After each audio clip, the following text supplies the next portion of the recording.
Kaya yan, the only way to know the truth is to make public the information which is mandated by the Constitution to be given to a citizen who wants to know where, sana yung pera ko? Where are the taxes?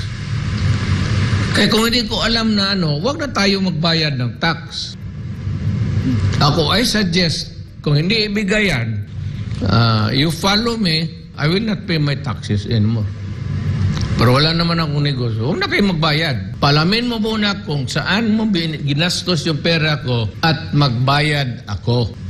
Pero kung bulahin mo lang ako year in, year out, hindi ko alam kung ano talaga ang nangyari sa pera natin, hindi ako magbayad ng hindi naman tayo mag-revolution.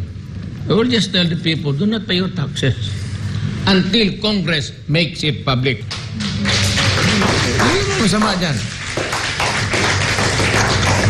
I want them to be, huwag na kayong mag-file ng taxes.